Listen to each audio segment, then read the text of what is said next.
Hi guys! Welcome sa Engineered Math Channel.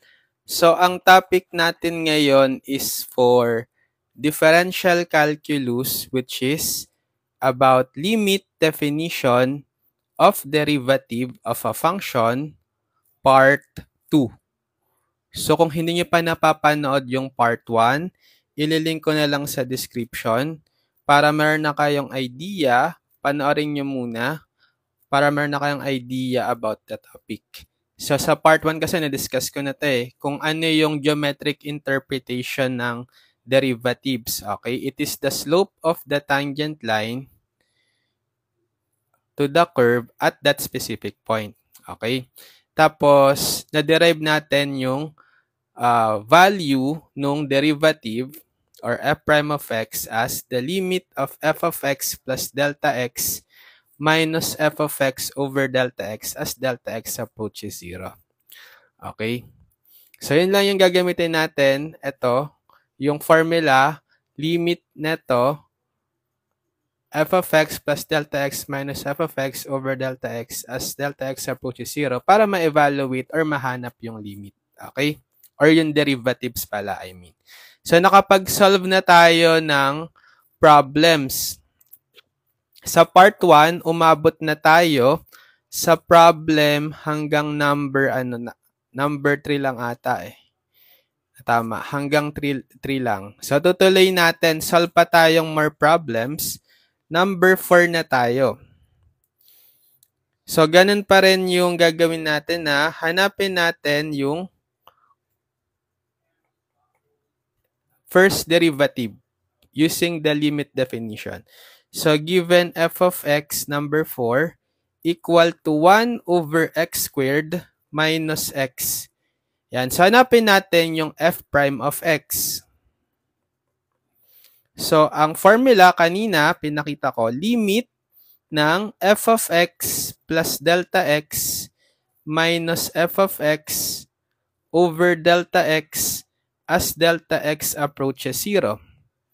Yan. So, bale, limit ng, so i-evaluate natin yung f of x sa x plus delta x. Kung ito yung f of x nyo, papalitan nyo lahat ng mga x ng x plus delta x.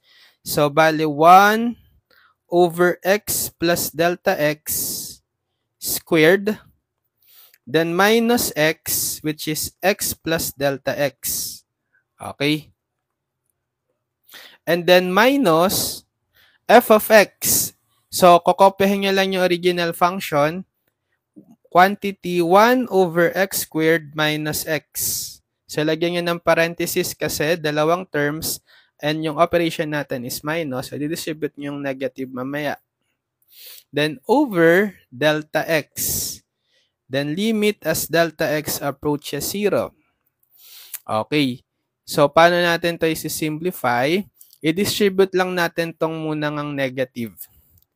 So, magiging limit, ito copy nyo lang to yung 1 over x plus delta x squared minus, distribute nyo na rin pala yung negative dito.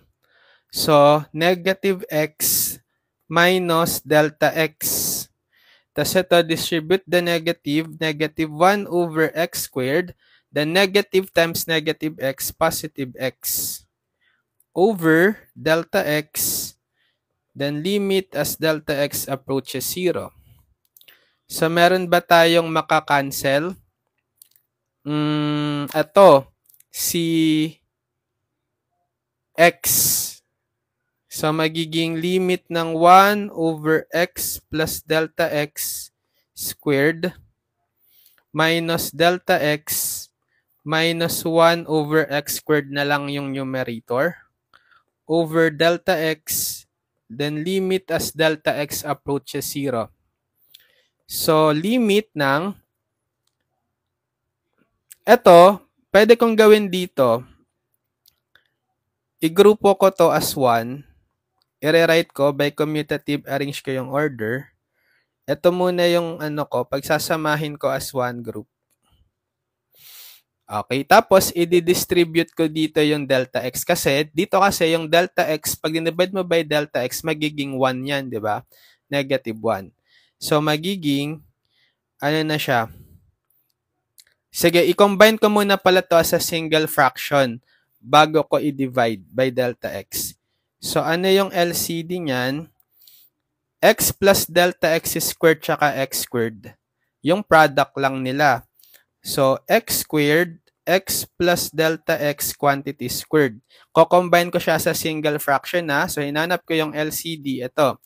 LCD divided by ito, makakancel niya yung x plus delta x squared na lang, times the numerator 1, x squared. Then minus, LCD uli, divide nyo naman dito sa second denominator, makakancel si x squared. So, matitira is x plus delta x quantity squared. Times nyo sa numerator 1, ganun pa rin, x plus delta x squared. Yan. Tapos, minus delta x all over delta x. Limit as delta x approaches 0. Tapos, saka ko i-distribute. So, bale, eto, pwede ko na tong i-expand. Okay, expand ko tong taas. So, x squared minus, kapag in-expand ko yan, bale, square of a binomial. So, quantity x squared, squared the first, x squared, plus twice the product of the first and the second. So, 2 times x delta x. Plus the square nung second, delta x quantity squared. Okay, in-expand ko lang. Over x squared times x plus delta x quantity squared. Tapos, i-distribute ko ngayon delta x, diba? So, i-divide ko siya all over delta x. Tapos dito rin, minus delta x divided by delta x. So, ito yung magiging 1 na lang. Okay. So, bale, magiging limit ng, ito, i-expand, i-ano nyo to, i-distribute nyo yung negative. So, magiging x squared minus x squared minus 2x delta x minus delta x squared divided by x squared x plus delta x squared. Diba ibig sabihin neto, meron siyang denominator na 1, yung delta x. Pag nagdi-divide tayo ng fraction, yung numerator, kokopyahin nyo lang, tapos ita-times nyo sa reciprocal nung denominator. Ano ang reciprocal ng delta x over 1? 1 over delta x, right? Then minus, ito, 1 na nga. Delta x over delta x cancels, so 1. Limit as delta x approaches 0. So, magiging ano na siya? Limit ng, ito, simplify nyo kung meron kayong makakancel, bale, yung x squared minus x squared. Tas matitira is negative 2x delta x minus delta x squared sa numerator over, imumultiply nyo itong dalawa. So, pagtatabihin ko na lang. Sige. Bale, x squared, x plus delta x squared times delta x minus 1. Delta x approaches 0. So, meron tayong mafa-factor na delta x sa numerator. So, limit, fa-factor ko itong delta x sa numerator. Bale, negative 2x delta x divided by delta x. Negative 2x. Minus delta x squared divided by delta x. Delta x. Divided by x squared times x plus delta x squared times delta x. Minus 1. Okay. Limit as delta x approaches 0. So, makakancel ko ngayon itong delta x. Yan. So, magiging limit ng ano na lang. Sa numerator, negative 2x minus delta x over sa denominator x squared times x plus delta x quantity squared minus 1. Yan. So, di ba pwede na nating ma-evaluate yung limit niyan? Dahil yung delta x is nag-a-approach sa 0, pwede nyong i-substitute lahat sa delta x 0. Okay? Tapos yung x is considered as constant dito. Kokopyahin nyo lang. As long as hindi magiging indeterminate, which is imposible namang maging determinate, di ba? So, pwede nyong i-direct sub yung delta x, yung sa mga delta x yung 0, kasi hindi naman siya mag-0 over 0 eh. So, para ma-evaluate na natin yung limit, palitan nyo na yung delta x ng 0, negative 2x minus delta x 0 over x squared. Again, yung mga x, kokopya nyo lang yan. Considered constant yan kasi parang delta x yung independent variable natin dito. X plus delta x 0 squared minus 1. So, pag sinimplify nyo, negative 2x minus 0, negative 2x. Tapos, x squared times x plus 0 is x times, tapos naka-squared siya, x squared minus 1. Okay. So, negative 2x over x squared times x squared x to the fourth minus 1.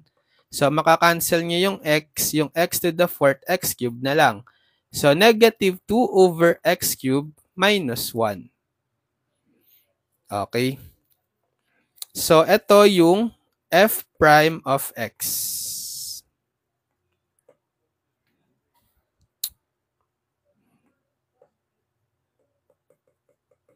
Negative 2 over x cubed minus 1.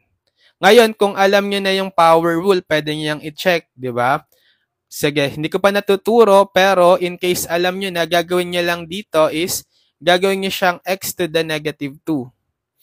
Di ba? Negative law of exponents. So, power rule, baba nyo yung negative 2, tapos x raised to negative 2 minus 1. Negative 3. Okay, tapos minus derivative ng x, 1. Tapos gawin nyo siyang positive exponent, bale magiging negative 2 over x cubed minus 1. Diba? Same lang. Kung alam nyo na yung power rule. Okay? Pang-check lang yon. Since hindi ko pa naman siya natuturo, okay lang. Okay?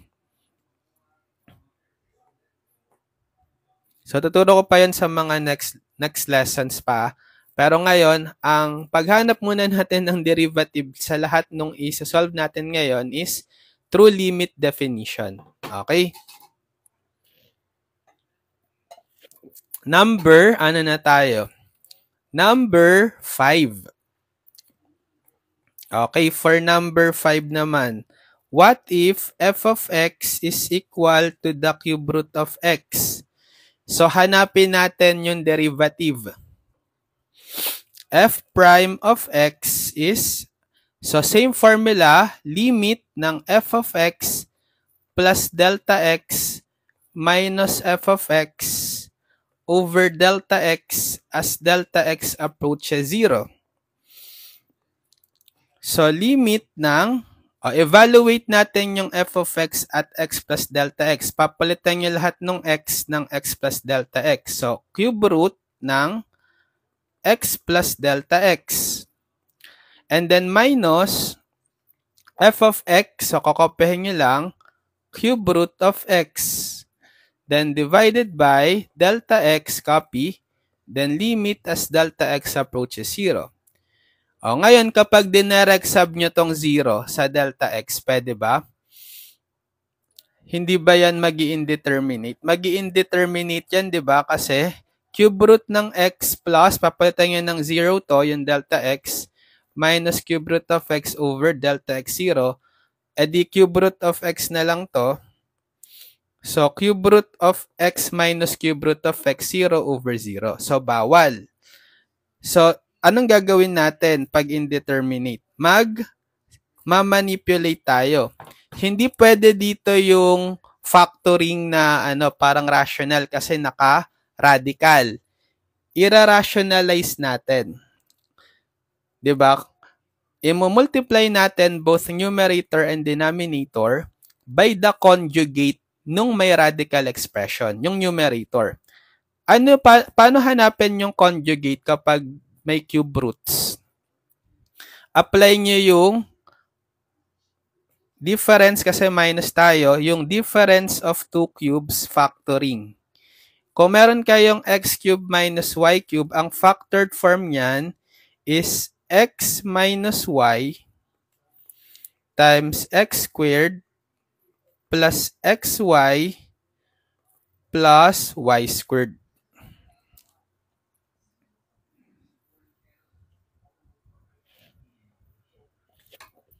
Okay, so kumbaga, nandito tayo sa form na yan. So, kailangan, para ma-cube nyo, maging difference of 2 cubes ito, magmumultiply ka neto. Ito yung mag-rationalize sa kanya. Okay? So, ang gagawin natin, i-multiply natin both numerator and denominator by the conjugate. Ang conjugate niya, bale, is, so applying the pattern, bale yung x mo is the cube root ng x plus delta x.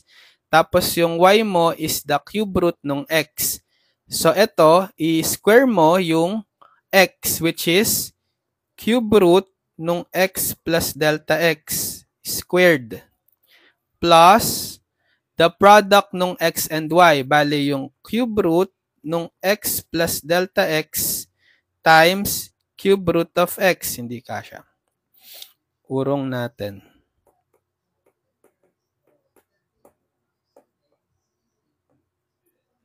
Tapos, plus the square nung y, which is yung cube root nung x.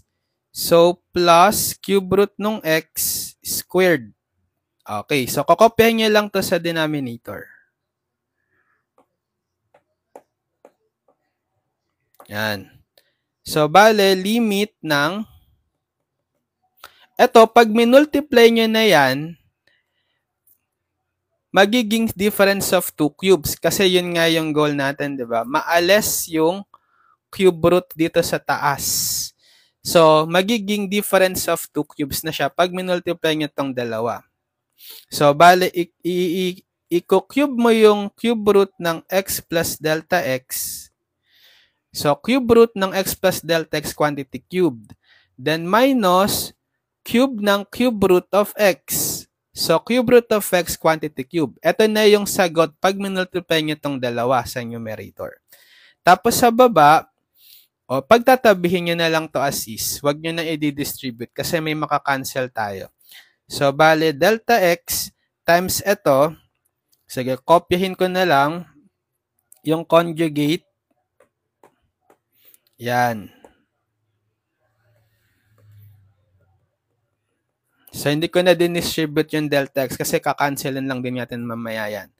So, eto, pag sinimplify nyo, cube root, tas kinube mo, makakancel na yung radical. Magiging x plus delta x na lang siya. Then, minus cube root of x cube, cancel na rin yung radical, x na lang. Over, so copy nyo na lang tong denominator.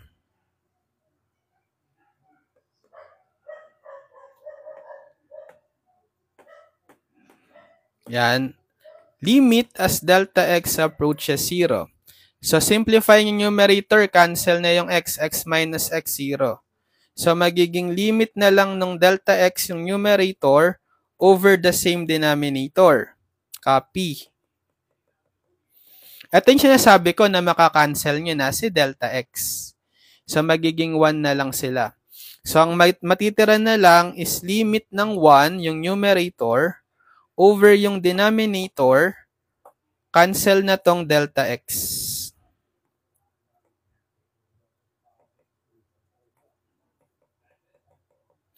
Yan. So, pwede nyo na ba ngayong i-direct sub yung 0 sa mga delta x?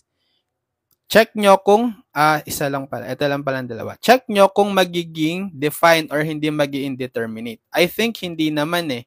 So, pwede nyo yung i-direct sub. Hindi yan mag-0 over 0 or undefined. So, 1 over the cube root nung x plus, so yung delta x papalitan nyo ng 0, squared. Quantity squared plus cube root ng x plus delta x papalitan ng 0 times the cube root ng x. plus, ito, copy lang, cube root of x squared. Again, yung mga x dito, considered as constant sila. Yung delta x yung parang independent variable. Ayan. So, bale, magiging 1 over, ano to, cube root ng x plus 0, cube root ng x na lang, squared. Plus, cube root na lang to ng x plus 0 or cube root ng x times cube root of x. Plus, ito, cube root ng x squared. Or 1 over, so cube root ng x squared plus cube root ng x times cube root ng x. Diba magiging cube root of x squared din. Plus cube root of x squared.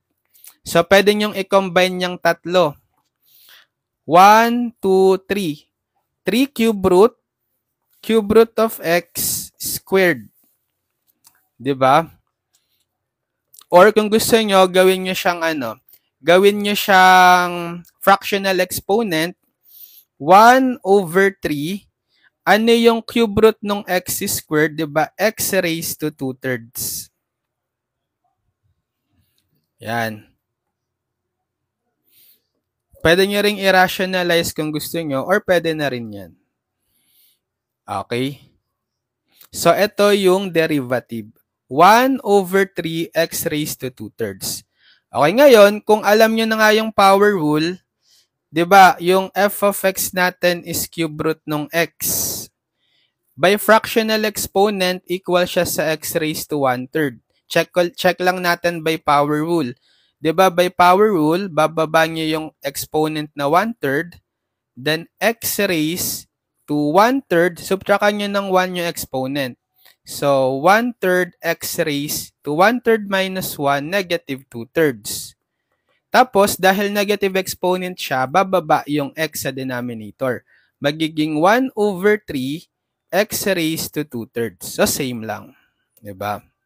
Pero nga itong power rule, pang-check lang natin sa ngayon, hindi ko pa natuturo, para lang dun sa mga aware na or alam na. Okay? Yung power rule. Kasi, next lesson pa yan yung mga rules for derivatives.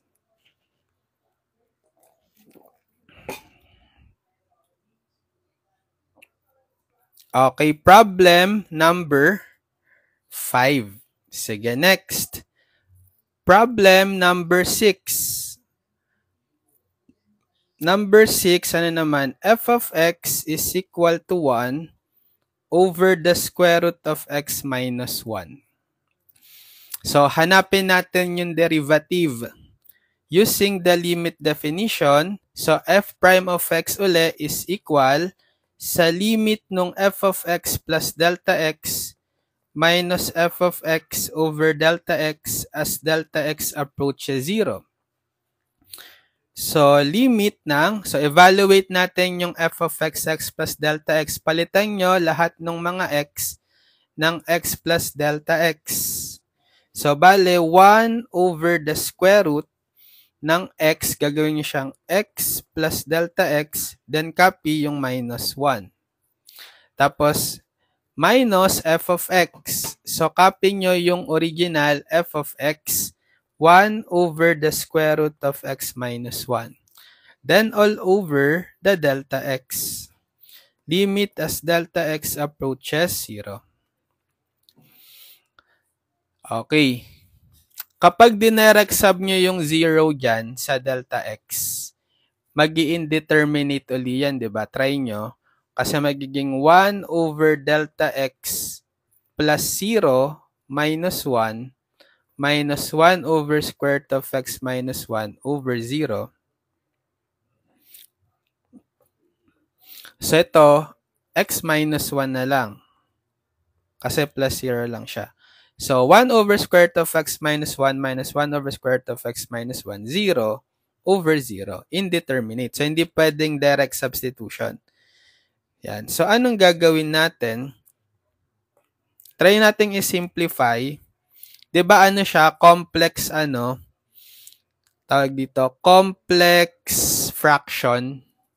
Kasi, may fraction ka na yung numerator mo ay may fraction. May denominator tayo na ito yung dalawa. Simplify muna natin, pwede nating i-multiply both numerator and denominator by the LCD ng mga involved denominators. Ang mga involved denominators, etong ang dalawang radical. Ito, tsaka ito. Bali, ang LCD nila is yung product. Product ng x plus delta x minus 1 times square root of x minus 1. Yan. So, mamultiply natin both numerator and denominator by ito, yung product nila para maging simple fraction. So, distribute sa numerator, multiply sa denominator din. So, dito, 1 over x square root ng x plus delta x minus 1, multiply mo dito, makakancel yung square root ng x plus delta x minus 1. So, square root ng x minus 1 na lang matitira times 1, square root of x minus 1. Tapos dito, minus 1 over square root of x minus 1, multiply nyo dito, makakancel mo naman si square root of x minus 1. Matitira ito, square root of x plus delta x minus 1 times 1, square root of x plus delta x minus 1. Diba?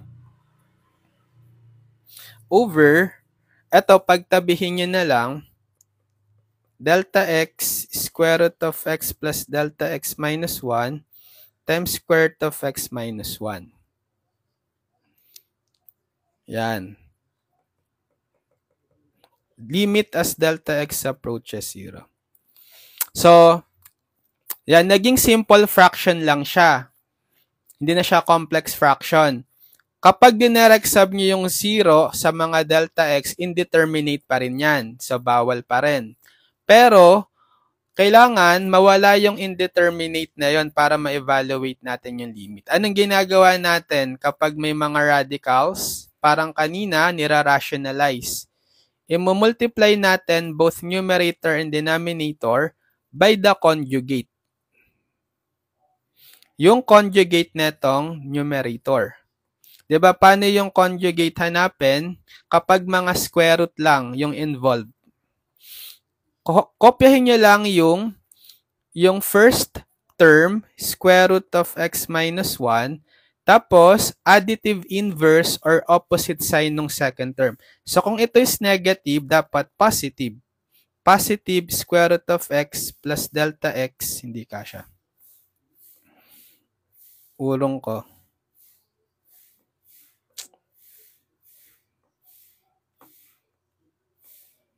Yan, so, plus na siya, plus x plus delta x minus 1. So, ito yung conjugate neto. So, kakopya nyo lang din yan sa denominator.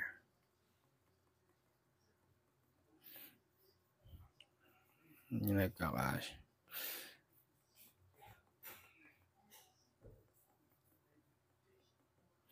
Yan.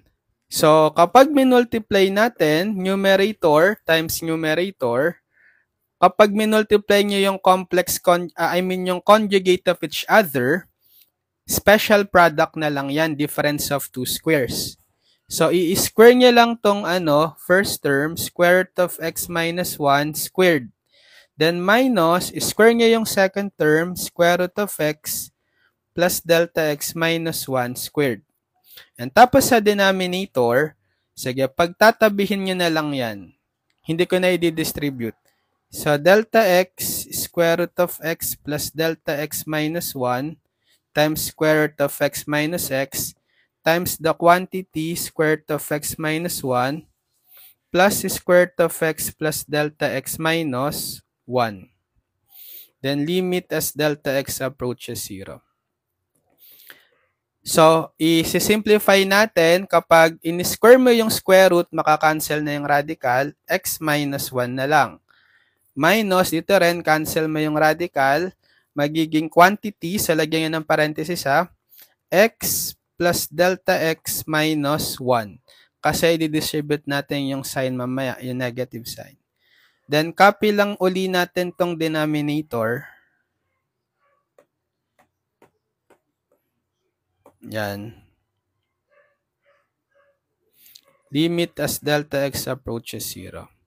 So, i-distribute ko na nga yung negative sign. So, x minus 1 minus x minus delta x tas negative of negative 1, positive 1. Over the same denominator ulit. Copy na lang.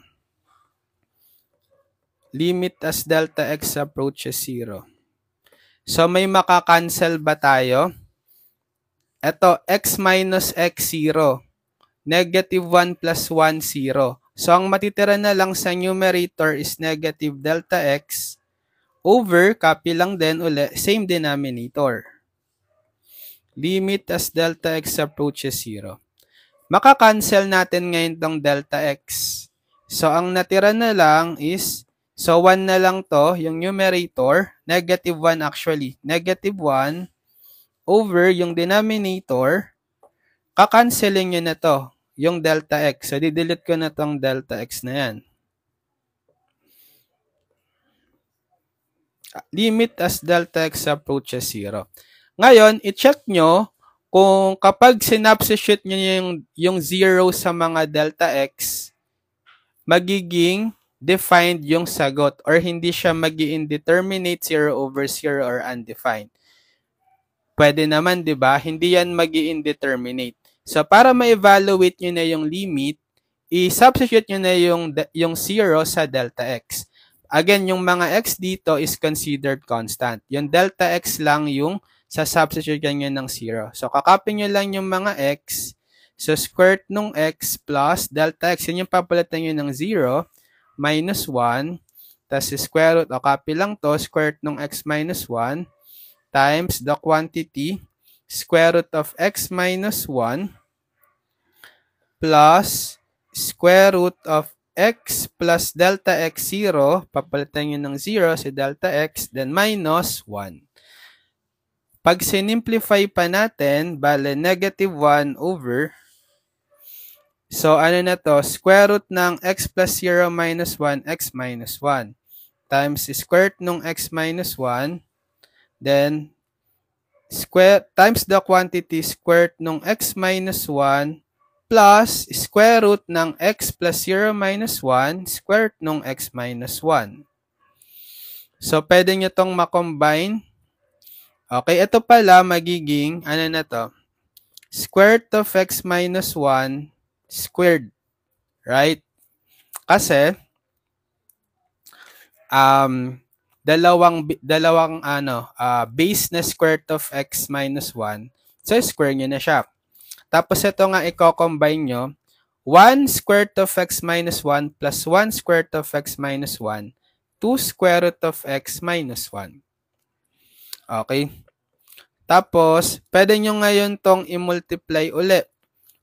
Kasi same base sila na square root of x minus 1. Ito raised to the first. So, 1 over, etong 2, unahin ko na siyang isulat dito. Tapos, square root of x minus 1 raised to what? Ano na siya? 2 plus 1, 3. Okay. May negative 1 pala, nakalimutan ko. Yan. Or, pwede nyo siyang gawing fractional exponent as negative 1 over 2. Kasi ito, square root, may index yan na 2. Invisible index. X minus 1 raised to 3 halves. Ito yung derivative. F prime of x.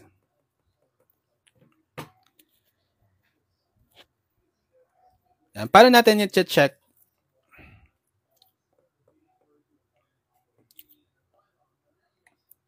Kung marunong na kayo mag-chain rule, sige, by checking, so sa mga alam ng mag-chain rule, di ba ang original function natin is 1 over square root of x minus 1. Gawin nyo lang siyang 1 over x minus 1 raised to 1 up. Okay, ito kahit hindi kayo makarelate sina-check ko lang. Next lesson pa to. So, magiging ano siya, x minus 1 raised to negative 1 half. So, by power rule, bababa nyo yung negative 1 half, Tapos, copy yung x minus 1. Then, minusan nyo ng 1 yung exponent. So, magiging, so pag kinuha nyo na yung f prime of x. Power rule, negative 1/2, x minus 1 raised to negative 1/2 minus 1, negative 3/2. Tapos, by chain rule, ita-times nyo pa sa derivative ng loob. Derivative ng x minus 1, derivative ng x, 1, minus derivative ng 1, 0. So, bale, negative 1/2 x minus 1 raised to 3/2. Kasi 1 minus 0, 1 lang. Negative. So, bababa ito. Itong x minus 1 sa denominator kasi negative exponent. So, bale, negative 1 over 2 times x minus 1 raised to 3/2. So, same lang kung i-check nyo using power rule and chain rule. Ito, para sa mga alam na to. Kaya ko lang chinek, okay? Kasi hindi ko pa natuturo. Diba? So, tama yung sagot natin using the limit definition.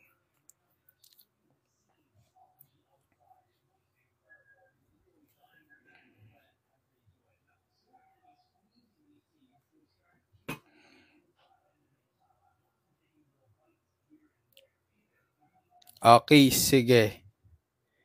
Isa pa. Number 7.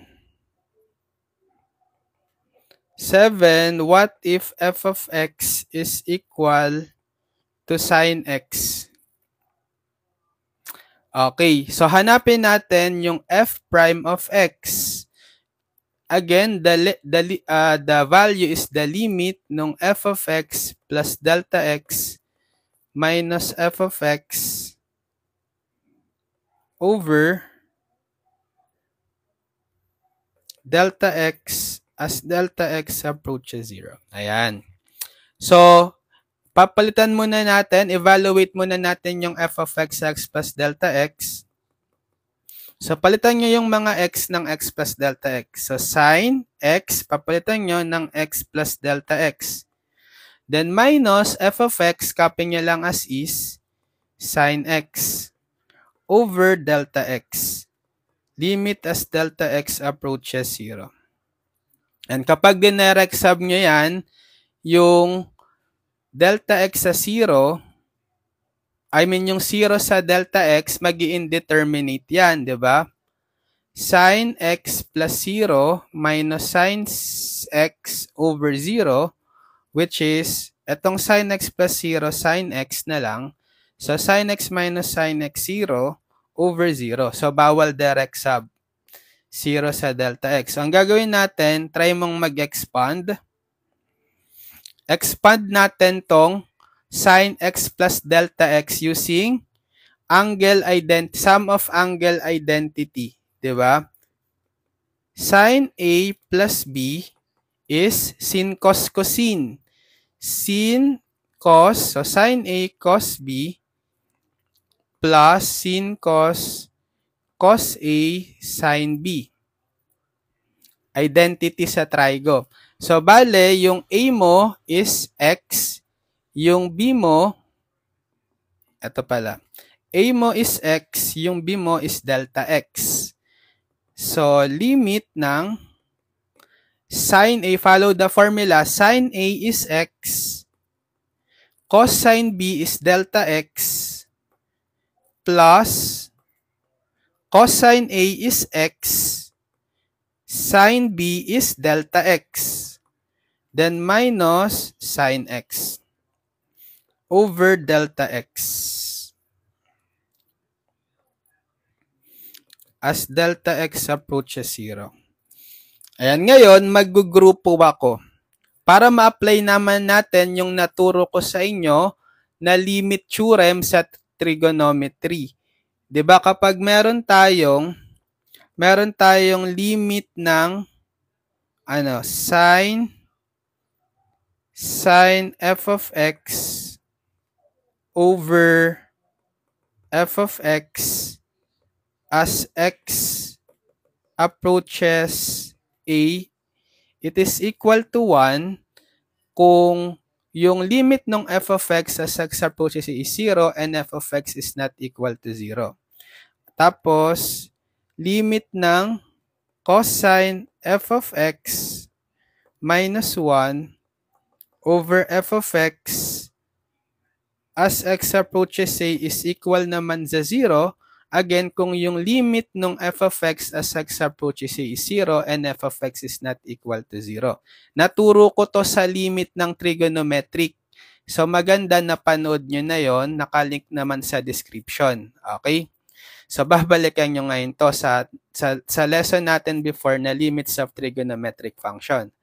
So, paano natin to mapapalabas? Igugrupo ko ngayon etong sin x cosine delta x minus sin x. So, limit ng sin x cosine delta x. So, pagtatabihin ko sila ni minus sin x. So, isang grupo. Tapos ito, copy plus cosine x sin delta x over delta x. Then limit as delta x approaches 0. So, pwede nyong i-distribute ngayon si delta x. So, limit ng sin x cosine delta x minus sin x over delta x plus cosine x sin delta x over delta x. Okay? Limit as delta x approaches 0. If a-factor out ko ngayon dito sa numerator si sin x. So, sin x times sin x cosine delta x divided by sin x cosine delta x minus sin x divided by sin x1 over delta x. Plus, eto, copy nyo lang, cosine x sin delta x over delta x. Yan. So, pwede nyong i-distribute yung limit. So, limit ng sin x cosine delta x minus 1 over delta x as delta x approaches 0 plus limit ng cosine x sin delta x over delta x as delta x approaches 0.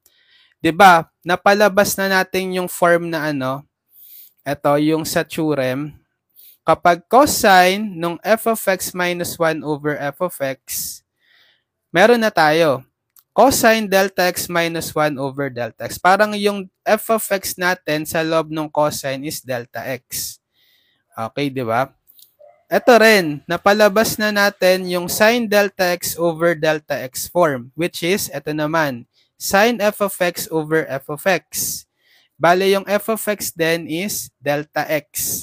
So, pag dinistribute nyo yung limit as a product, pwede yon, magiging limit ng sin x as delta x approaches 0 times limit ng cosine of delta x minus 1 over delta x as delta x approaches 0 plus limit ng cosine x as delta x approaches 0 times limit ng sin delta x over delta x as delta x approaches 0, makukuha mo na tong value neto. Ano to? 0, right? By theorem. Tapos ito, limit neto is 1 by theorem din. Tapos, itong mga limit na to, di ba, considered na constant yung x. Kasi delta x yung parang independent variable natin. So, dahil considered na constant itong x, yung sin x is also a constant. Ang limit ng kahit na anong constant is that same constant. So, sin x pa rin ang limit nito. Tapos ito, times 0, plus, ito rin, considered as constant itong cosine x kasi with respect sa delta x tayo. So, limit ng cosine x na constant, since constant siya, cosine x pa rin. Tapos ito nga, limit neto is 1. So, sin x times 0, 0, plus cosine x times 1, cosine x. So, 0 plus cosine x, cosine x. So, therefore, the derivative nung f of x which is yung sine, cosine x, which is, di ba yun naman talaga ang derivative ng sine? Anong derivative ng sine? Positive cosine. Standard formula. At na-derive nga yun dito sa limit definition. Ayun. So, yun, solve na natin yung derivative ni sine using limit definition of derivatives.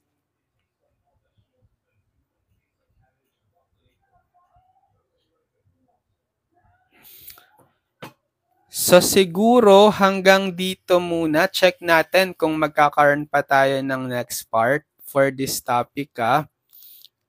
Okay, limit definition of derivatives. So, subscribe lang kayo sa ating YouTube channel, Engineered Math, and hit the notification bell para mananotify kayo pag may bago tayong uploaded video tutorials. So, ililink ko na lang din sa description yung mga past video tutorials ko sa differential calculus subject. Pati yung pinaka-playlist na rin ng differential calculus para pwede nyong mapanood simula sa unang lesson hanggang sa dulong lesson nyo sa DIFCAL para meron na kayong video tutorial playlist guide from our YouTube channel, Engineered Math, sa buong subject nyo, para sa buong subject nyo na differential calculus. So, pwede nyo na yung i-binge watch or i-marathon pag kailangan nyong mag-review or kahit mag-advance study, pwede rin. Okay, so sige, good luck sa mga nagtitake ng Calculus 1, Differential Calculus subject. Kayang-kaya nyo yan, basta mag-practice lang mag-solve ng maraming problems, solve ng problems, and gawin yung guide yung playlist ko sa YouTube. Engineered Math YouTube channel, Differential Calculus playlist. I-binge watch nyo lang. Basta pag nanonood kayo ng playlist ko, sunod-sunod yung pinapanood, wala kayong minimintis na lesson, mas malaki na yung chance nyo to pass the subject. Okay? So, yun. Sige, see you on my next video tutorial. God bless everyone. Bye-bye.